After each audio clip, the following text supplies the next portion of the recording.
malade, rien de trop grave? Non, rien de trop grave, une petite sinusite. Donc ça va déjà mieux comparé à hier.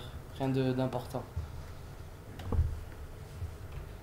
Et d'attaque pour ce nouveau déplacement. Bien sûr que je serai d'attaque.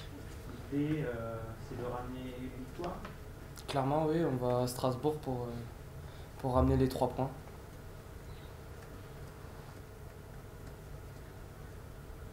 Tu as le sentiment que vous êtes toujours plus à l'aise à l'extérieur qu'à domicile ou ça s'est rééquilibré un petit peu? Je pense que ça s'est rééquilibré depuis le début de l'année.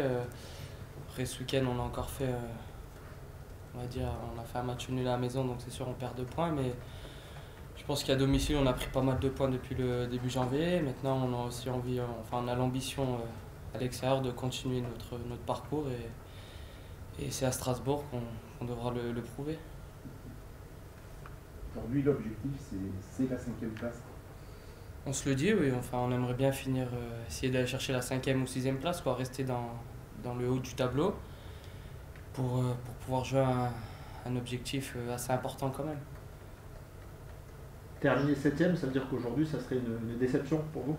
Ça serait pas une déception parce qu'au vu avant le début de saison, on nous avait dit on joue le maintien. Maintenant qu'on peut postuler à une place européenne, bah, c'est sûr qu'on a envie d'aller la chercher. On va faire tout ce qu'on peut, mais finir 7ème serait, oui, comme vous le dites, une petite déception aussi.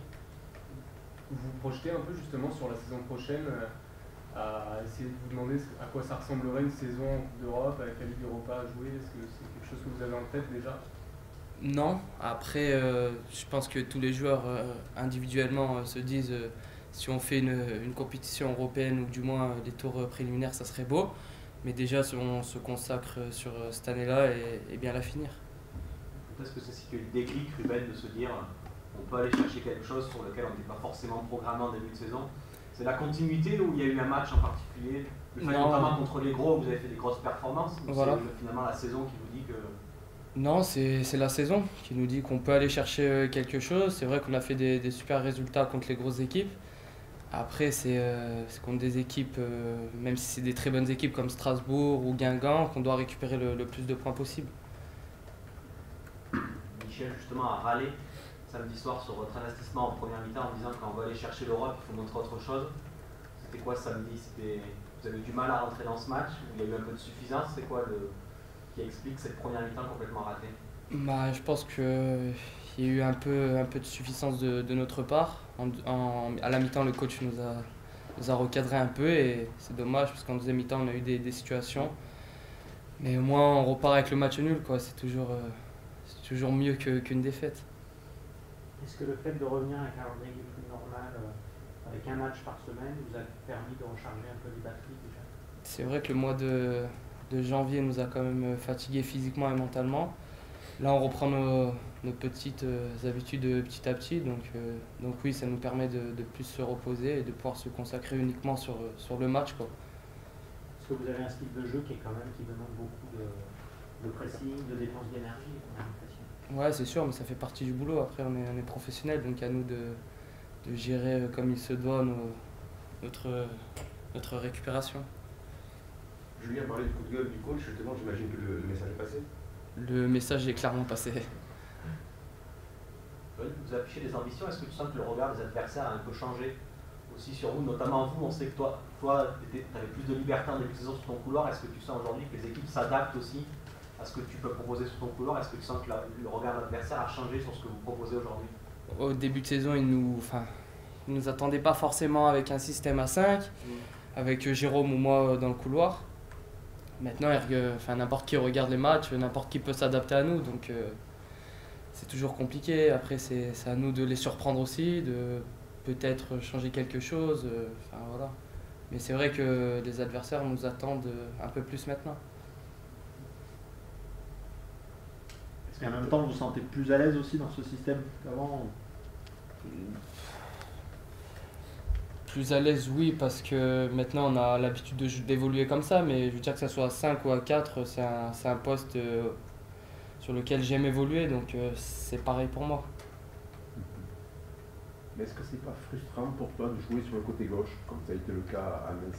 Si, c'est frustrant, mais ça fait partie de la vie d'un footballeur. Hein. Je ne peux pas tout le temps évoluer où je le souhaite.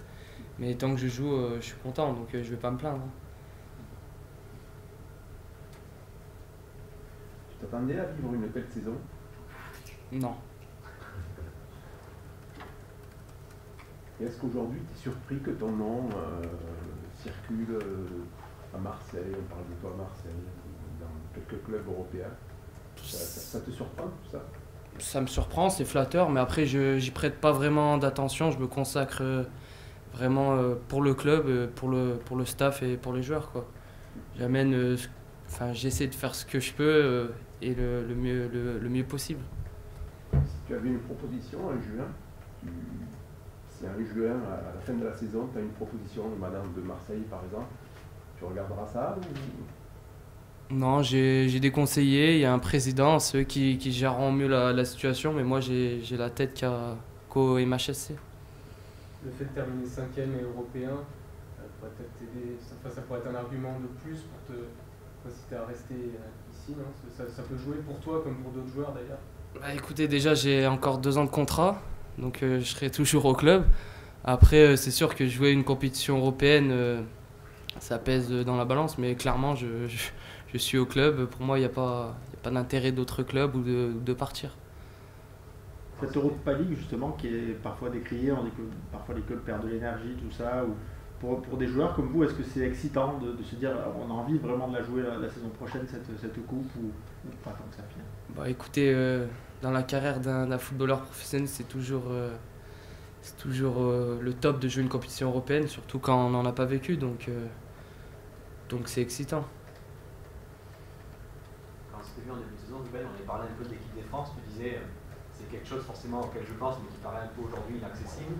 Est-ce qu'aujourd'hui, que le fait que ton nom soit cité en tant que doublure de Djibril Sidibé ou en tant que réserviste pour la Coupe du Monde, c'est quelque chose qui te dit que le travail paye et c'est quelque chose finalement qui te dit aujourd'hui c'est peut-être accessible d'aller jouer avec les Bleus? Bah, premièrement, vous m'apprenez quelque chose parce que j'ai pas du tout eu l'info. Après, c'est sûr que l'équipe de France c'est un rêve pour n'importe quel footballeur, mais honnêtement, j'y prête pas vraiment attention parce que ça me paraît encore loin. J'ai fait que 20 matchs de Ligue 1, donc je garde la tête sur les épaules. Et si un jour je suis amené à être appelé en équipe de France, c'est un rêve qui se réalisera, mais pour l'instant, c'est pas le cas.